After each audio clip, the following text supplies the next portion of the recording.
So moving on to primary economic activities.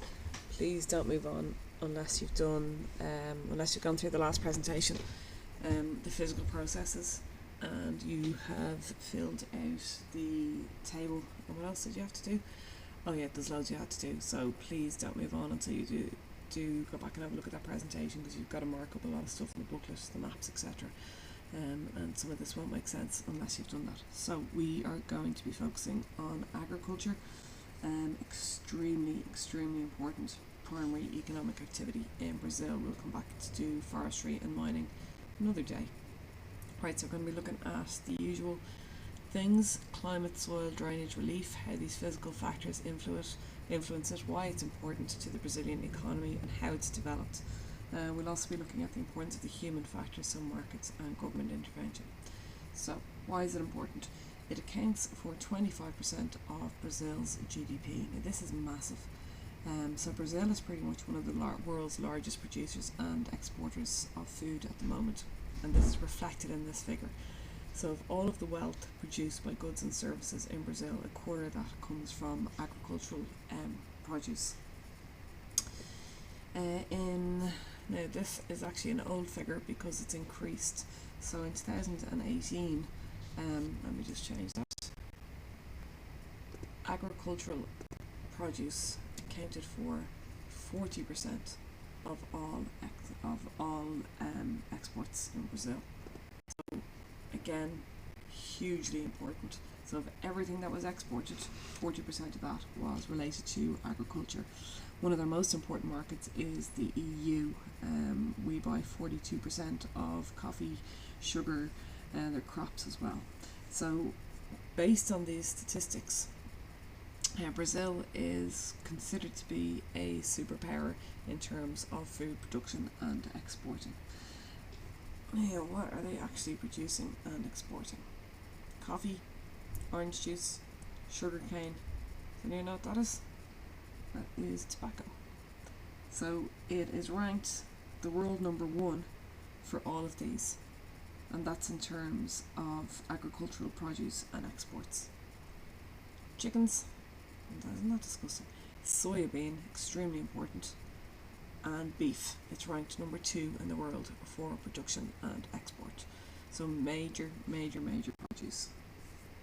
So the easiest approach to take to looking at agriculture in Brazil is to actually look at the types of farming and then look at the factors that influence those types of farming. Key to all of this is the government agency called Embrapa. So this is a state-owned agricultural research corporation. And the job of Embrapa, there you'll see, is to develop research, development and innovation solutions for the sustainability of agriculture for the benefit of Brazilian society. So basically their job is to modernise farming and to increase the output. So they want higher yields because it's better for their economy. So Embrapa have done a lot to encourage the development of farming in Brazil. Right, let's start with sugarcane. I was just thinking, what do we want? Do you want your booklets here? Yeah, no harm. Have your booklets. We're on page 15. So I've just gone through the introduction there. We're on sugarcane now.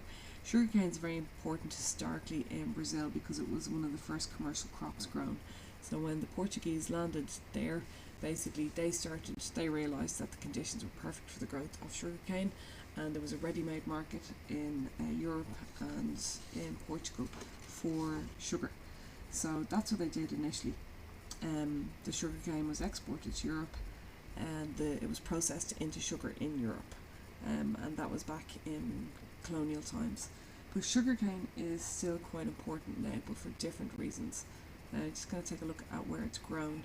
So it's grown there in the northwest, and it's also grown in the centre, kind of central south area, and this is because of the physical conditions.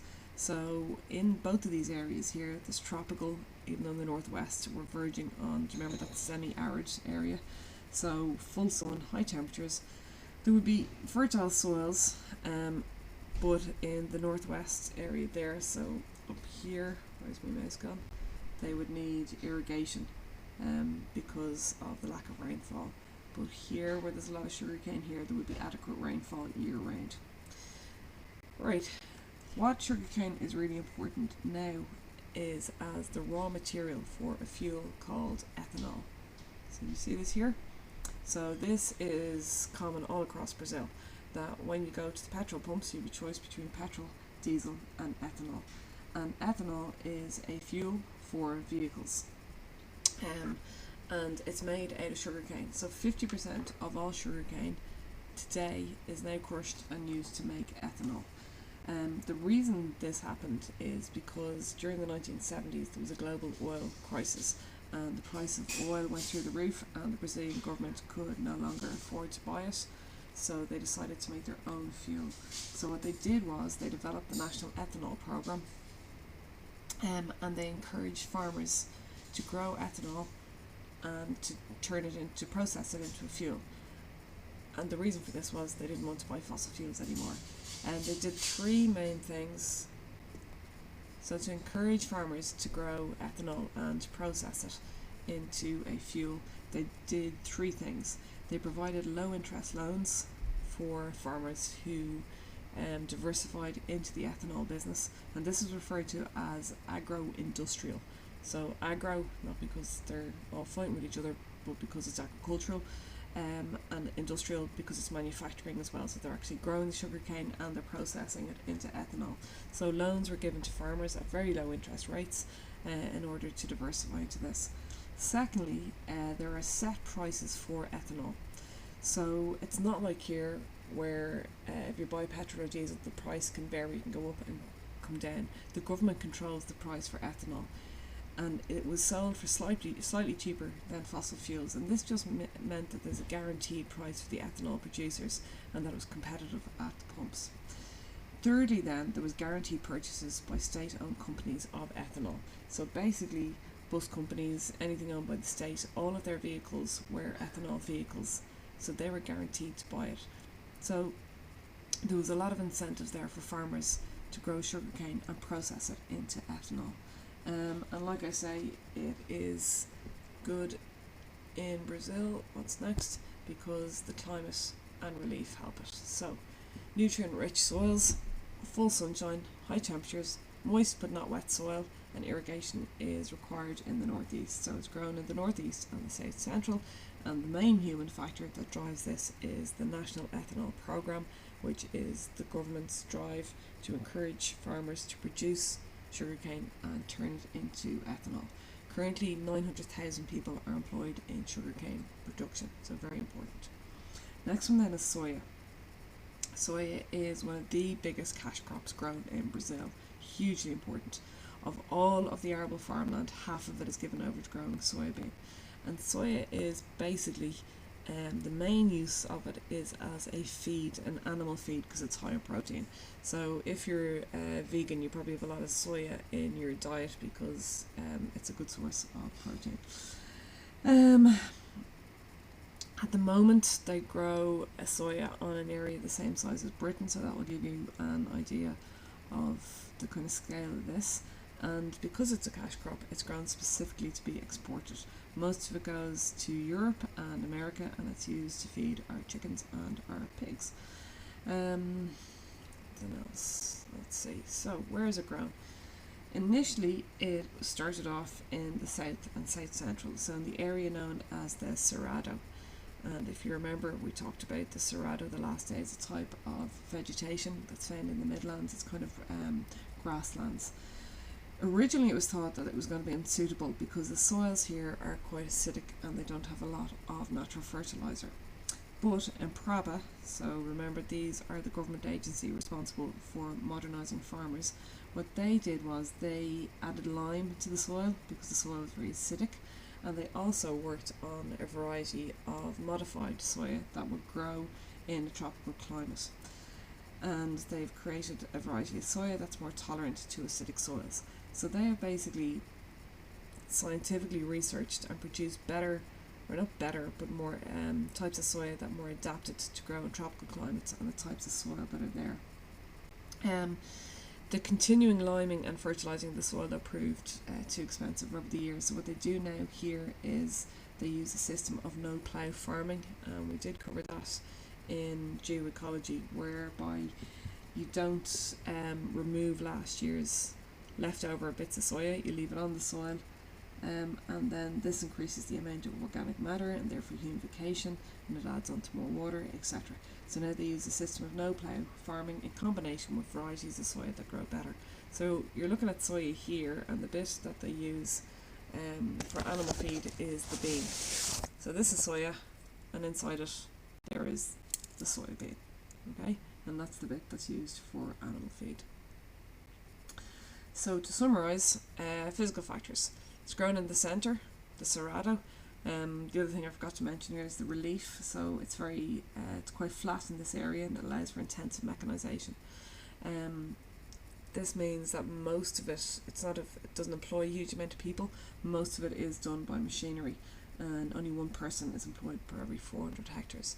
What have they had to do to be able to grow it here? Initially, they added lime to the soil to reduce the acidity. They produced an acid-tolerant variety of soya. They added fertiliser initially, but now they use a no-plough system. And the structural adjustments programs, cash crops, we will be coming back to that when we do manufacturing, so I just want you to park that for the moment. And the main issue associated with soya has been deforestation. So originally, if we go back to the map here, it was centred down here, but you'll see soya farming is moving further and further north, and it's able to move further north because they're experimenting with different varieties of the crop that allows them to be grown further north. And because they make so much money out of soya, like they made 17 billion from selling soya, from exporting soya in 2014, then they're motivated to clear the rainforests, and the Brazilian government kind of have turned a blind eye to this because they need this money to repay debts and to drive their economy forward. So the main problem associated with soya is that it's destroying the rainforest. Okay, right, that's just the system of no plough, where you can see here's last year's. It's also known as stubble farming. I think we talked about it that way as well, where last year's crop is left there to basically hold on to moisture because the roots will be still there, and when that eventually dies off, it adds more organic matter. Wheat, not overly concerned about it, but they can grow it down south, so in the subtropical temperatures it's farmed because it's slightly cooler. Next big one is coffee. So Brazil is currently the world's leading producer of coffee. 32% of all coffee comes from Brazil. I think that figure's from 2015. So, like most of the coffee shops you go to would be using Brazilian coffee. You're probably familiar with these brands, Nestle, Kraft, Dow, Egberts. So the coffee industry is run by a number of small multinationals. It's worth 8 billion to the economy, significant enough, but if you think that soya is worth 17 billion, you'll understand the importance of soya. And there is the map of Brazil made out of coffee beans. Very clever. Okay, we talked a little bit about this, where it's grown. The main coffee growing areas are in the southeast of the country here. So these states of Bahia, Minas Gerais, Sao Paulo and Paraná. And there's a huge concentration of them in Minas Gerais. And if you remember from your sketch map, if you were to ask to show an agricultural area, we're showing coffee production in Minas Gerais. So Minas Gerais is the largest producer. No, go away, that thingy. Right, sure, look, we'll mind the squiggle. It's grown on the upland areas of the Brazilian plateau. Because of this, it's not very mechanised and it's highly labour intensive, so a lot of the work is done by hand. But it's a very good example of how a combination of climate and relief and soils have worked together. So you can see there the Terra Rossa soils. I'm not going to draw on them, but in here the red soils, the Terra Rossa soils, very fertile and excellent for the growth of coffee beans. In this part of Brazil, there's a tropical climate, so nice temperatures, 21 to 25 degrees Celsius, and also because they're grown slightly further up, there's, what was I saying? Yeah, because they're grown at an altitude of over 700 metres, there's less pests, so they don't have to spray pesticides, and there's less chance of the crops being destroyed by pests. And even though they are high up, they're still low enough down that they're not affected by frost, because frost is the enemy of coffee. So basically the tropical climate is ideal, and this combined with a bit of altitude is perfect. They're grown on these well-drained terra rossa soils in the southeast states. These are very rich in iron, and they're free draining because they're grown on the slopes, so the water drains through. Adequate amount of rainfall, up to 2,000 millimetres per annum. And also there's a bit of relief rainfall here because of the upland areas. So perfect conditions all combine in the southeast of the country to produce the coffee in Brazil. Just like I mentioned, it's not very mechanised, so highly labour intensive, and this is drying the coffee beans. So your man is turning them over so they dry. I don't like the idea that the horse is stomping all over them, but I presume that's fine. Okay, so summarise. Physical factors: tropical climate, no frost, deep well-drained terra rossa soils. I've spelled that with an X there because that's the Brazilian way of spelling it, but we'll just keep it double S. High altitude, so upland areas means there's less pests and there's enough rainfall year round. Human factors, very labour intensive.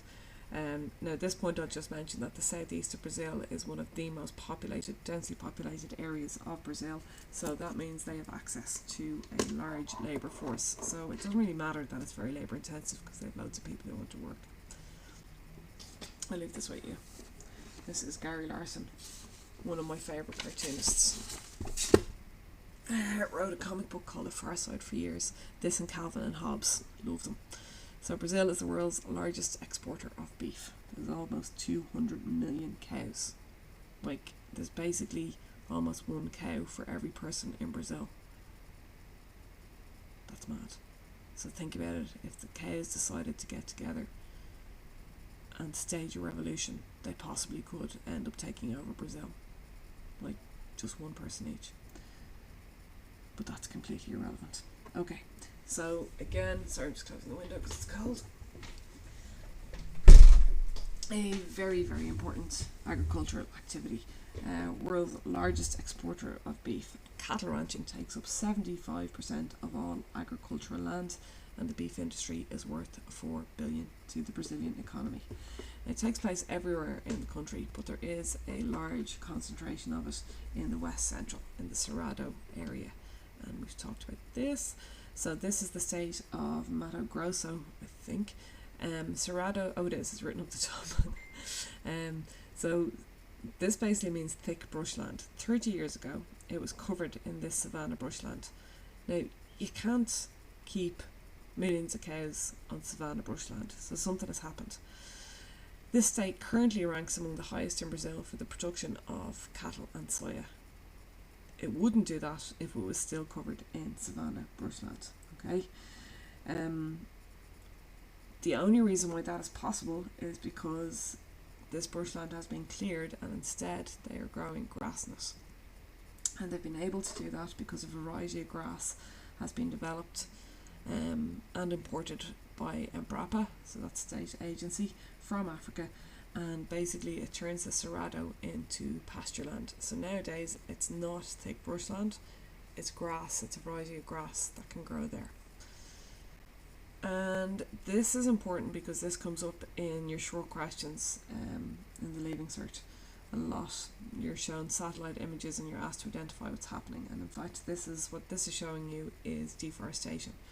So if we go back and have a look here, the state of Mato Grosso is within the Amazon basin, well the northern half would be. This is basically just demonstrating that cattle and soy production is moving further north, because basically what they're doing is they're making all the soils down here infertile, so they have to keep moving further north, and eventually they're going to, well they have already hit the Amazon, and this is causing deforestation. So when you see these very symmetrical patterns with the dark green in amongst them, this is an indication that parts of the rainforests have been cut down. And it's this deforestation that has allowed the expansion of Brazil's beef or cattle herd. So clearing the rainforest is a problem. The Brazilian government has kind of encouraged this because they want people to move from the southeast, which is overpopulated, into the centre, and to do this they are giving them free land or cheap land. So that is beef production. and another example of a satellite image showing deforestation. And this will just show you, so the red there is cattle production, that black line is the Amazon basin. So you'll see that more and more cows have been moving, so that's 1996. So cattle ranching was mostly to the south. Now you'll see it's mostly to the north, and it continues to move north. And there's a lot of cows. So Brazil, world's biggest exporter of beef, mostly concentrated in the west central area, continuously moving north into the rainforest. Physical factors, there's a load of space and there's flat land. Human factors, they've been able to develop a variety of grass that's suited to the Cerrado. Other animals, pigs, therefore in the south, goats in the south as well. Chicken as well. Do I not have pictures of chickens? No. Okay, well, there's not much to say about them. It's the world's largest producer of chicken, and most of it is exported. Okay, this is on page... is it on a page? Yeah, page 22 of your notes. So what I'm going to do is I will complete my own one. I'll take a photo of it, put it in the page, and then I want you to do it. Okay. Alright, can you just go to page 18 of your notes at the moment, and I'm just going to read through this. So mostly we've been concentrating on physical factors, but I just want to have a quick look at human factors. So the first one is market. So Brazil has a population of 210 million. So huge demand locally for food produce, so a really good domestic market. Population is growing, so they expect demand to keep growing with this. But most of the market is export market, so particularly for soya, for chickens, for beef, etc. Meat products are used in the beef burger trade in North America. So we're talking about like McDonald's and Burger King would be behind a lot of the cattle ranching in Brazil. Soya is used as an animal feed in Europe, China and the US. So as the world's population continues to grow and there is continued demand for meat, then there will continue to be cattle ranching in soya, because soya is an animal food. Brazil is currently the biggest single exporter of agricultural products into the EU, and they're trying to increase their meat exports. It's also targeting the Chinese market, where exports have increased by 500%. That's massive since 2000. Next paragraph there, so on page 18. The government has been important. So when Europeans first came to Brazil in the 1500s, the native Indians used to trade the products of the forest for simple tools, and one of these traded was Brazil wood. Actually, this is where the name Brazil came from the Brazil wood tree. Trading was carried out near ports on the east coast. Later, a number of the crops began to be traded. Blah blah blah.